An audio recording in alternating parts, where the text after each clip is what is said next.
At the edge of the world, where the Arctic sun barely rises, there stands a town that time refused to thaw. The clocks here stopped decades ago. The pianos are still tuned, and the portraits of Lenin watch over rooms that no one has entered in 30 years. This was Pyramiden, the Soviet paradise carved into eternal ice, a place where the empire's brightest minds were sent to prove that man could conquer even nature itself. But what they built was not a utopia. It was a tomb. When the red flag finally fell, the Arctic took back its silence, preserving every cup, every bed, every dream, frozen in perfect defeat. Svalbard, an archipelago suspended between Norway and the North Pole, where the sun disappears for 4 months each winter, and when it returns, it refuses to set for another 4. Here, in 1910, Swedish entrepreneurs discovered something precious beneath the permafrost: coal, black gold in a white desert. They built a settlement and named it for the mountain that loomed above, Pyramiden. But Sweden's dream was modest, practical. The Soviets who arrived in 1927 brought something far more dangerous: ambition wrapped in ideology. When the USSR purchased the settlement from Sweden, they saw more than a coal mine. They saw a stage, a place to perform the impossible, to prove that Soviet will could bend even the Arctic to its knees. This would not be just a town. It would be a monument, a declaration carved into ice. We are here. We can survive anywhere. We are eternal. In the 1930s, as Stalin's 5-year plans transformed the Soviet Union into an industrial colossus, Pyramiden became a symbol of a grander conquest, not of nations, but of nature itself.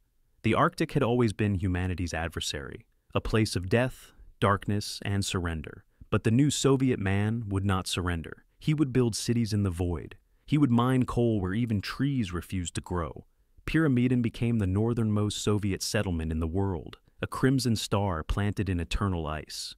They came by the hundreds: miners, engineers, teachers, families. Volunteers, many of them, believers in the great Soviet experiment. They were told they would be heroes, that their sacrifice would echo through history, and they believed it. Because in 1930s Russia, belief was not optional. It was survival. What they built was extraordinary, not just functional, beautiful, deliberate. A town designed to prove that Soviet socialism could create paradise anywhere, even at the edge of oblivion. The cultural center rose like a cathedral to progress.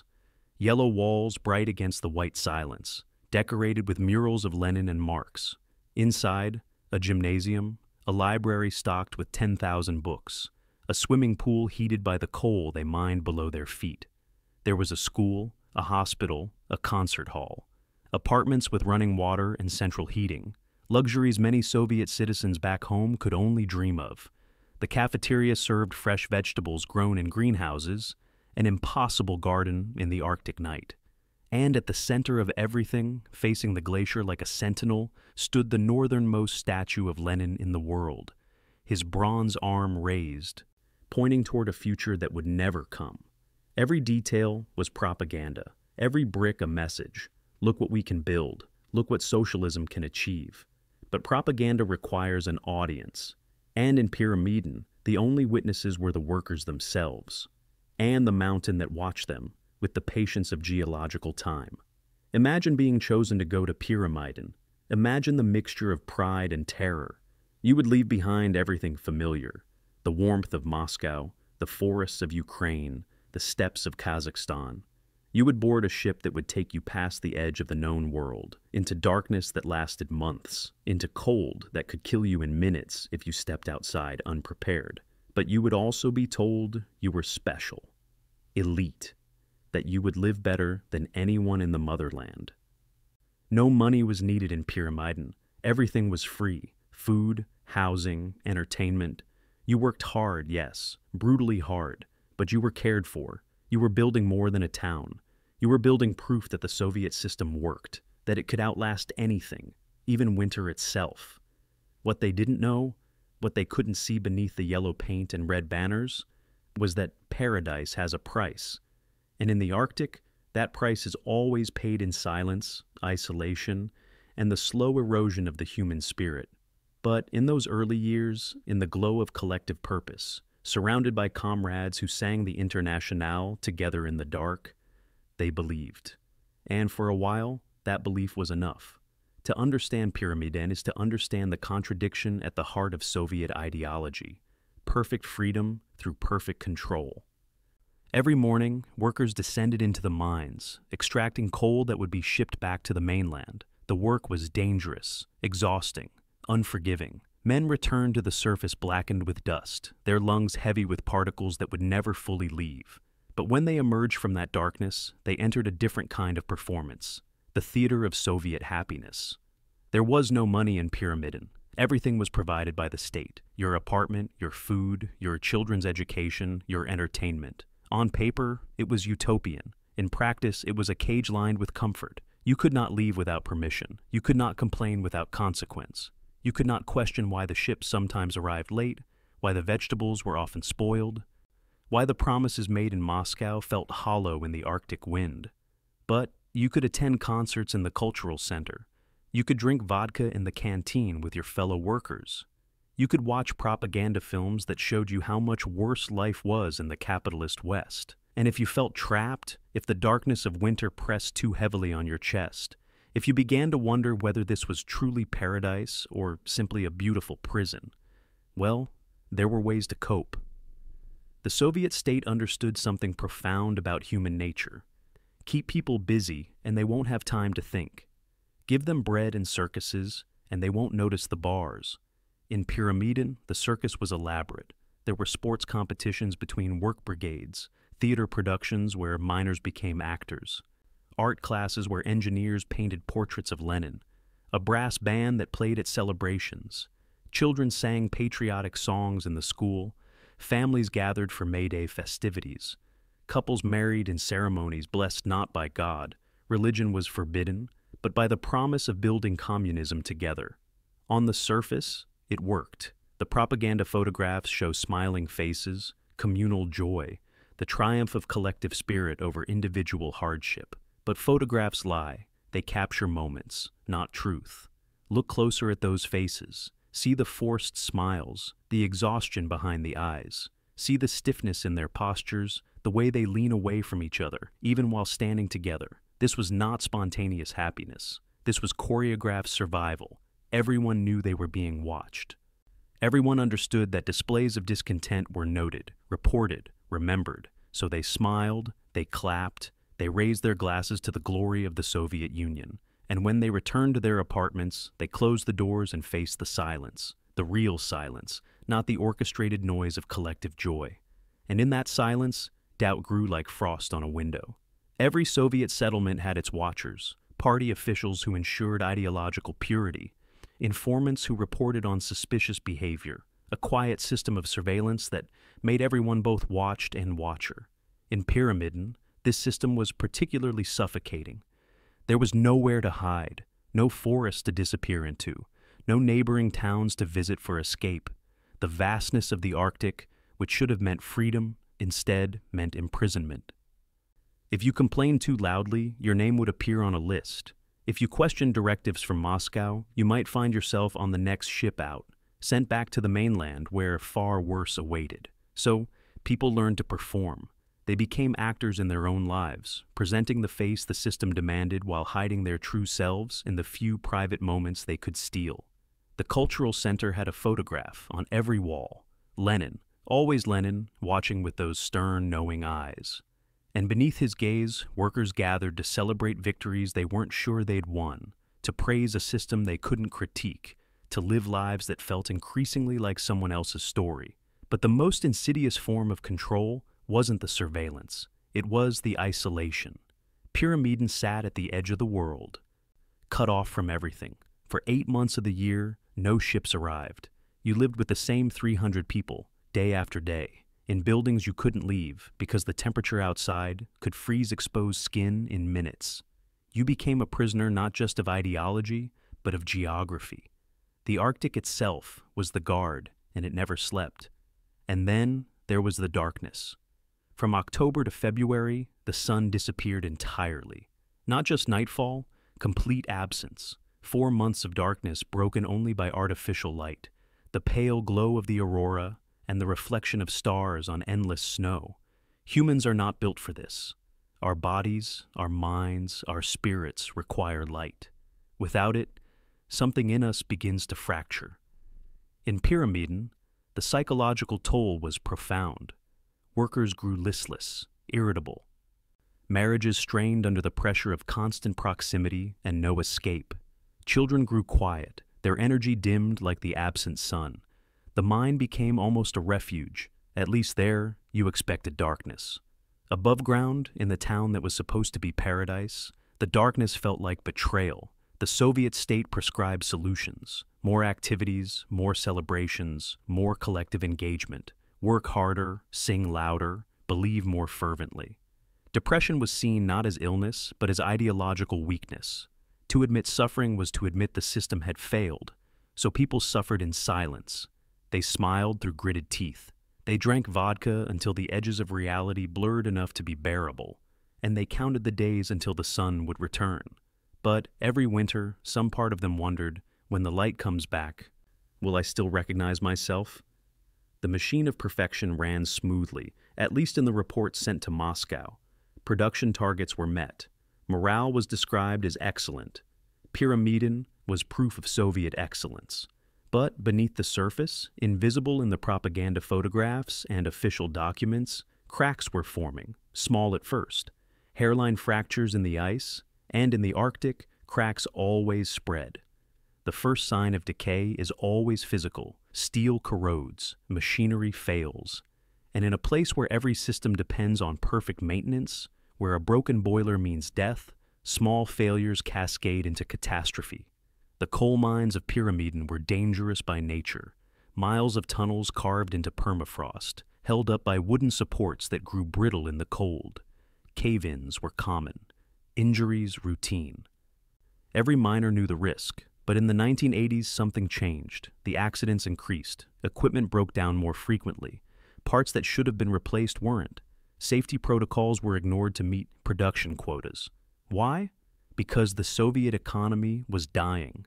The grand experiment was failing. And in that failure, places like Pyramiden, remote, expensive, symbolic, but not strategically vital, began to be neglected. The supply ships came less frequently. The new equipment never arrived. Workers made do with machinery held together by improvisation and prayer, and men began to die. Viktor Sokolov, age 34, crushed when a support beam collapsed. Andrei Petrov, age 27, killed by methane gas in an unmapped pocket of the mine. Mikhail Volkov, aged 41. Lost when a section of tunnel flooded with ice melt that shouldn't have been there. These names don't appear in the official histories. They were statistics in reports filed and forgotten. But they were real. They had families in Pyramiden, children who played in the snow, wives who waited at home, wondering why the shift ran long. And their deaths changed something in the town. A collective realization began to spread, unspoken but understood. We are not building the future here. We are being forgotten. When people lose hope, they seek escape. In Pyramiden, the most available escape was alcohol. Vodka was cheap, plentiful, and necessary. It warmed you. It numbed you. It made the darkness bearable and the lies more palatable. It transformed isolation into camaraderie, at least for a few hours. But it also destroyed. Marriages dissolved in drunken rage. Workers showed up to shifts intoxicated, making the already dangerous mines lethal. Fights broke out in the canteen. The gymnasium, once a symbol of Soviet health and vigor, became a place where men settled grudges with their fists. The cultural center still held performances, but attendance dwindled. The library's books went unread. The swimming pool, heated by coal that was now needed elsewhere, was closed. The greenhouse where fresh vegetables once grew was abandoned. Its glass panels cracked and dark. Paradise was peeling like old paint. And there was something else, something whispered about but never openly discussed. People began to disappear, not dramatically, not in purges or arrests like the dark days of Stalin, just leaving. Workers who requested transfer and never returned. Families who departed on the supply ship and sent no word back, and occasionally someone who walked out into the snow and didn't come back at all. The Arctic is patient. It doesn't judge, it simply takes. And in those final years of Pyramiden, it began taking more and more. Some deaths were accidents, exposure falls through ice, but some were choices.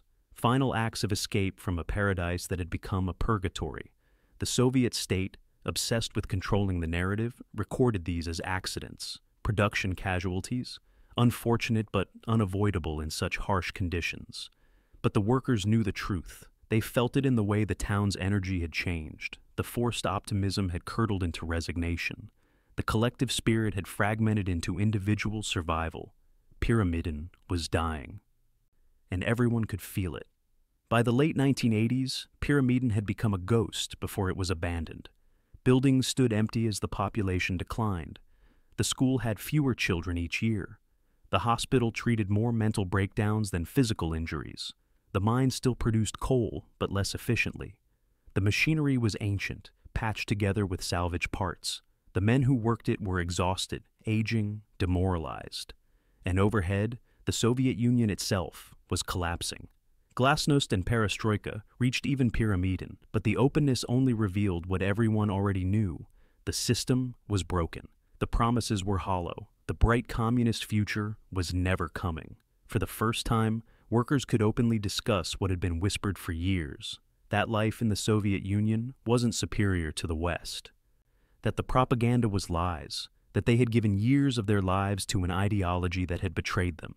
Some felt liberated by this truth. Others felt devastated. What had their sacrifice been for? What meaning did their years in the Arctic hold if the system they had served was built on deception?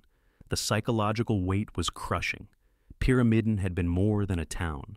It had been a faith, and now that faith was revealed as false. The final years were marked by a strange, suspended quality. Everyone knew the end was coming, but no one knew exactly when or how. Would the mine close? Would they be evacuated? Would anyone remember they were still here? Workers continued their routines out of habit more than purpose. The cultural center still showed films, though the projector broke down constantly.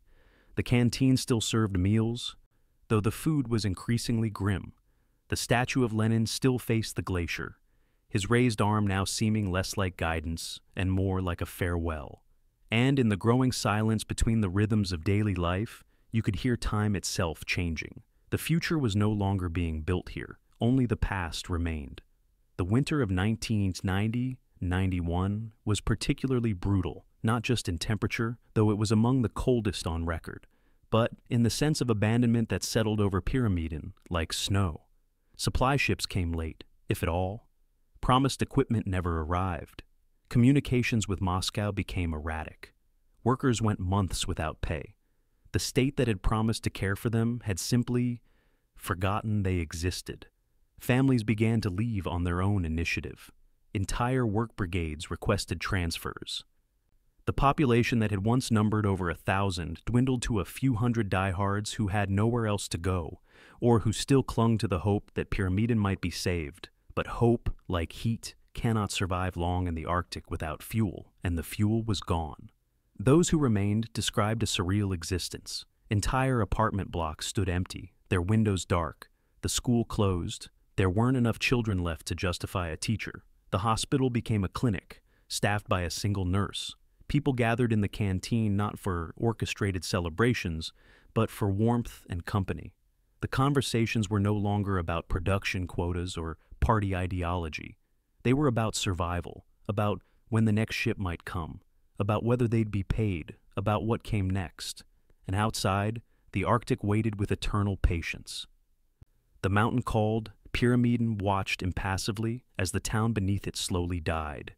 The glacier crept forward, inch by inch, reclaiming territory that humans had briefly borrowed. Nature was in no hurry. It had all the time in the world. The Soviets did not. December 26, 1991. The Soviet flag was lowered from the Kremlin for the last time. 74 years after the Bolshevik Revolution, the USSR officially ceased to exist. In Moscow, this was historic, momentous, world-changing. In Pyramiden, it was the sound of a death sentence being read. The new Russian government had no interest in maintaining a symbolic coal town in the Arctic, The mine was barely profitable, the costs were astronomical, and the ideological purpose, proving Soviet superiority, was now irrelevant. Capitalism had won. The experiment was over. Within months, the decision was made. Pyramiden would close. The announcement came with little ceremony. A telegram from Moscow. A meeting in the cultural center where the remaining workers were told that operations would cease by March 1998. They would be given time to return to the mainland, to start new lives in a new country that had no use for them. For many, the news was both devastating and relief. Devastating because Pyramiden, for all its flaws, had been home. These people had built this town with their hands. They had raised children here, celebrated birthdays, mourned losses. Their lives were woven into every building, every street. But relief, too. Relief that the performance was finally over, that they could stop pretending, that they could leave this beautiful prison and try to remember who they'd been before the Arctic had taken so much from them.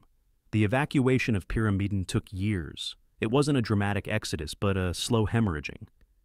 Ship by ship, the population declined. People packed what they could carry and left behind everything else. Imagine that moment. Imagine locking the door to your apartment knowing you would never return. Imagine walking past the school where your children learned to read, past the canteen where you shared meals with friends who were now scattered across a dissolved empire. Imagine turning back for one last look at the town you'd helped build, at the statue of Lenin still standing guard over an empty dream, at the mountain that would outlast all of you. What they left behind is what makes Pyramiden so haunting. They left everything, not out of carelessness, but necessity. There was no room on the ships for furniture, for wardrobes of clothes, for kitchenware and books and all the accumulated stuff of daily life. And perhaps, too, there was a desire to leave it all, to shed the weight of those years, to arrive on the mainland as clean as possible, unburdened by physical reminders of what they had endured. So, apartments were abandoned midlife, dishes still in cupboards, clothes still in closets, propaganda posters still on walls, the swimming pool still full of water. The cultural center's piano still tuned, sheet music still on the stand. It was as if they'd stepped out for a moment and simply never came back. March 30, 1998. The last ship arrived to collect the final skeleton crew, a handful of engineers and administrators who'd stayed to shut down systems and secure buildings against the Arctic. The date is precise because this was the day Pyramiden died. The day time stopped. The workers did a final sweep of the town. They shut off power to buildings that would never be occupied again. They closed valves on pipes that would freeze and burst in the coming winters. They locked doors that no keys would ever open again. And they left the statue of Lenin standing. It was too massive to move, too symbolic to destroy. So he remained, bronze arm raised, facing the glacier, eternal and alone. The last person to leave Pyramiden, we don't know their name, it wasn't recorded, walked from the main building to the dock. Behind them, the town stood perfect and empty. Yellow buildings bright against white snow, red Soviet stars still adorning rooftops, windows dark but intact. They boarded the ship. The engines roared to life, and as the vessel pulled away from the dock, Pyramiden receded into the distance, becoming smaller and smaller, until it was just a yellow smudge against the mountain, then nothing at all. The Arctic wind, which had carried so many sounds over the decades, laughter, shouting, machinery, music, the cries of children playing, now carried only silence. Perfect, absolute, eternal silence. And in that silence, Pyramiden became what it remains today. The town where time stopped, where the Soviet Union still exists in frozen suspension, where the dream of the perfect socialist utopia sits preserved in permafrost, a monument to human ambition and its inevitable defeat by the patience of nature. Within days, snow began to fill the streets. Within weeks, windows were coated with frost from the inside, the last warmth of human habitation freezing into crystalline patterns. Within months, the buildings settled into a new kind of stillness, not the animated emptiness of a town between shifts, but the profound quiet of true abandonment. The Arctic, which had always been the adversary, now became the curator. The extreme cold that had made life here so difficult now preserved it. Organic materials didn't decay. they froze. Wood didn't rot, it hardened. Metal didn't rust as quickly. The dry cold slowed oxidation. Pyramiden became a time capsule, sealed not by human intention, but by nature's indifference. And there it sat, for years, for decades. Forgotten by most of the world, known only to researchers, Arctic explorers, and those who'd once lived there and carried its memory like frostbite scars that ache in cold weather. But time, patient time, was not finished with Pyramiden. The story does not end with abandonment, because what humans leave behind speaks louder than what they take with them, and Pyramiden has much to say. Today, Pyramiden has visitors again, not workers, but tourists, photographers, historians, urban explorers drawn to places where human ambition died and left its skeleton for the world to see. They arrive by ship in summer, when the sun never sets and the Arctic pretends to be hospitable. They walk streets where no one has lived for over 2 decades. They peer through windows into apartments frozen in time. They enter buildings that feel like museums, except no curator ever arranged these exhibits. This is accidental preservation, unintentional archaeology. What they find is uncanny. Not ruins, but suspension. The cafeteria tables are still set, as if waiting for diners who are merely late. The gymnasium floor is marked for games that will never resume. The library shelves hold books in languages that the Soviet state no longer exists to publish. In one apartment, a child's toys sit arranged on a bed, a teddy bear, wooden blocks, a toy truck. In another, a calendar is still turned to March 1998. In the cultural center, film reels sit ready to be loaded into a projector that no longer works.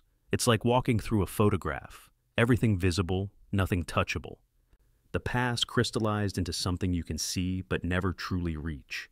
And there, at the center of everything, Lenin still stands. His bronze form has weathered 30 years of Arctic storms.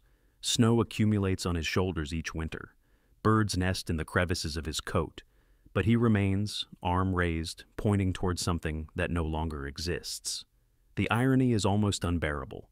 The man who promised eternal revolution, preserved in a town that died, the symbol of Soviet permanence, standing guard over Soviet failure, the prophet of progress, frozen in time. Visitors photograph him endlessly. He's become iconic, the most remote Lenin statue in the world, the most poignant. Because here, without the context of Soviet power, he's just a statue, a man in bronze pointing at a glacier that doesn't care about ideology. And perhaps that's the most honest thing about Pyramiden. Strip away the propaganda, remove the political theater, wait long enough for nature to reveal truth, and what remains is simply human.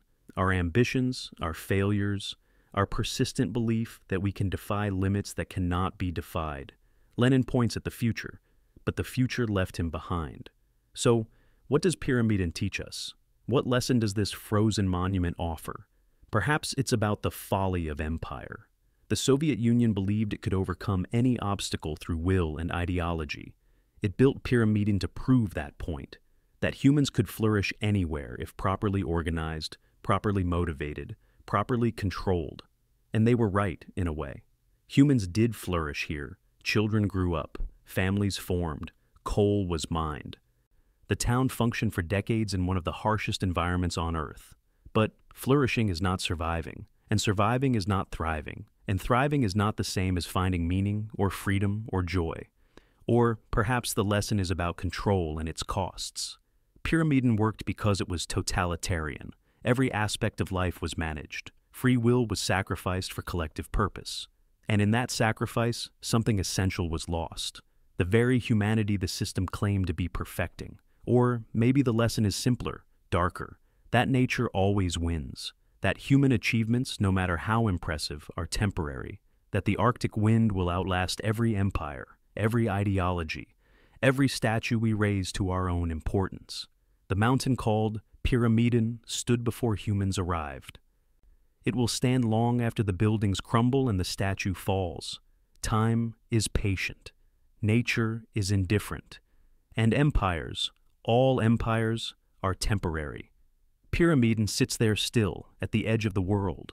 The clocks stopped at different times, each one marking the moment its owner last wound it. The piano is still tuned, though no one plays it. and Lenin still watches over streets where footsteps no longer echo. It is a place of profound beauty and profound sadness. Beautiful because it shows what humans can achieve when they commit fully to a vision. Sad because it shows what happens when that vision is built on foundations of control, isolation, and lies. Tourists come and take photographs. They walk reverently through rooms that feel sacred despite never being churches. They sense something in the air, not ghosts exactly, but echoes.